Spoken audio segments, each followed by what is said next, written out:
नमस्कार। विपक्षी गठबंधन Indian national development inclusive alliance यानी कि इंडिया की ओर से दिल्ली के रामलीला मैदान में रविवार यानी 31 मार्च को आयोजित लोकतंत्र बचाओ महारैली में आगामी लोकसभा चुनाव को ध्यान में रखते हुए विपक्ष ने 5 मांगे रखी हैं। टाइम्स ऑफ इंडिया के मुताबिक गठबंधन ने चुनाव आयोग से आग्रह किया है कि वह लोकसभा चुनाव में सभी दलों को समान अवसर मिले, ऐसा सुनिश्चित करें। गठबंधन ने जोर देकर कहा है कि भाजपा द्वारा अलोकतांत्रिक बाधाएं पैदा करने के बावजूद गठबंधन लड़ने, जीतने और देश का लोकतंत्र बचाने के लिए प्रतिबद्ध है। विपक्ष की ओर से कांग्रेस महासचिव प्रियंका गांधी ने ये मांगे पढ़ी। कांग्रेस की 5 मांगे इस प्रकार हैं। चुनाव आयोग को लोकसभा चुनाव में सभी दलों के लिए समान अवसर सुनिश्चित करना चाहिए। चुनाव आयोग को चुनाव में हेराफेरी करने के इरादे से विपक्ष के खिलाफ आयकर, सीबीआई और ईडी की बलपूर्वक कार्रवाई रोकनी चाहिए। हेमंत सोरेन और अरविंद केजरीवाल को तुरंत रिहा किया जाए। विपक्षी दलों का आर्थिक रूप से गला घोटने के प्रयास रोके जाएं और चुनावी बांड के जरिए भाजपा द्वारा धन उगाही और विपक्षी दलों तथा नेताओं के खिलाफ बदले की भावना से लगाए गए मनी लॉन्ड्रिंग के आरोपों की जांच के लिए सुप्रीम कोर्ट की निगरानी में एसआईटी का गठन किया जाना चाहिए। रिपोर्ट के मुताबिक इस तथ्य के बावजूद भी रैली में हजारों लोग शामिल हुए कि दिल्ली पुलिस ने रैली के मुख्य आयोजक आम आदमी पार्टी यानी आप को आयोजन की केवल सशर्त अनुमति दी थी। दिल्ली पुलिस ने एक जुलूस को रोक दिया और ट्रैक्टर तथा टाली के किसी भी उपयोग की अनुमति नहीं दी। रैली के दौरान प्रधानमंत्री नरेंद्र मोदी को तानाशाह और उनके शासन को तानाशाही बताने वाले नारे लगाए। आमने सामने की बातचीत में भी रैली में भाग लेने वालों ने कहा कि मोदी एक तानाशाह है और लड़ाई केवल 2024 के लोकसभा चुनाव में भाजपा को हराने की नहीं बल्कि यह लोकतंत्र को बचाने की एक बड़ी लड़ाई है। रैली में शामिल प्रतिभागियों और नेताओं ने बताया कि कैसे एक गठबंधन सरकार न कि एक दल का शासन भारत और उसके लोकतंत्र को मजबूत करेगी।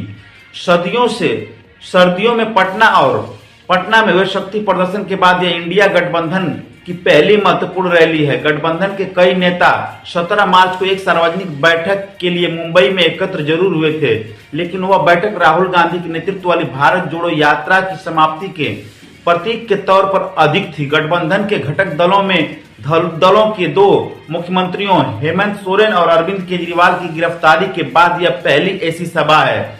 इंडिया गठबंधन के सभी नेता रैली में मौजूद थे, जबकि केजरीवाल और सोरेन के लिए मंच की पहली पंक्ति में 2 कुर्सियां प्रतीकात्मक विरोध दर्ज कराने के लिए खाली छोड़ दी गई थी। इस दौरान केजरीवाल, सोरेन और आम आदमी पार्टी के नेता संजय सिंह तथा सत्येंद्र जैन की पत्नियां भी मौजूद रहीं।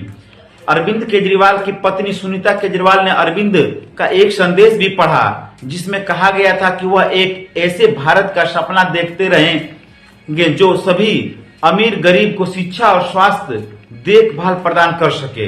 रैली में शामिल होने वाले नेताओं में मल्लिकार्जुन खड़गे, राहुल गांधी, प्रियंका वाड्रा, सोनिया गांधी, शरद पवार, अखिलेश यादव, फारूक अब्दुल्ला, तेजस्वी यादव, डी राजा, सीताराम येचुरी, उद्धव ठाकरे, डेरेक ओब्रायन, महबूबा मुफ्ती, तिरुचि शिवा, दीपांकर भट्टाचार्य, उद्धव ठाकरे और थोल मुरथुल्ले रहे। राहुल गांधी ने प्रधानमंत्री मोदी पर लोकसभा चुनाव का मैच फिक्स करने का आरोप लगाया। उन्होंने कहा कि मोदी कुछ अरबपतियों की मदद से लोकसभा चुनाव का मैच फिक्स कर रहे हैं। मैच शुरू होने के पहले 2 खिलाड़ियों को गिरफ्तार कर लिया गया है।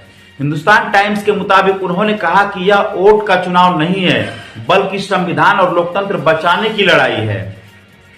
राहुल गांधी ने कांग्रेस के बैंक खातों को फ्रीज करने का हवाला देते हुए कहा, अगर आप विवेकपूर्ण तरीके से वोट नहीं देंगे तो मैच फिक्सर जीत जाएगा। प्रधानमंत्री मोदी नहीं चाहते कि विपक्ष चुनाव लड़े। उन्होंने चुनाव से पहले क्यों खाते फ्रीज किए? ऐसा चुनाव से 6 महीने बाद या 6 महीने पहले भी किया जा सकता था। वहीं महाराष्ट्र के पूर्व मुख्यमंत्री और शिवसेना यूबीटी नेता उद्धव ठाकरे ने भाजपा पर प्रवर्तन निर्देशालय यानी ईडी, केंद्रीय जांच ब्यूरो सीबीआई और आयकर विभाग का दुरुपयोग करने का आरोप लगाया और कहा कि सत्तारूढ़ दल को घोषणा करनी चाहिए कि तीनों एजेंसियां उनकी सहयोगी हैं। हिंदुस्तान टाइम्स के मुताबिक उन्होंने कहा कि हम यहाँ चुनावी अभियान के लिए नहीं हैं, बल्कि लोकतंत्र बचाने के लिए हैं। देश तानाशाही की ओर बढ़ रहा है। उन्होंने देशवासियों से भाजपा को सत्ता से बाहर करने की अपील की। ठाकरे ने भाजपा को सबसे भ्रष्टाचारी राजनीतिक दल बताते हुए इसे भ्रष्ट जनता पार्टी नाम दिया।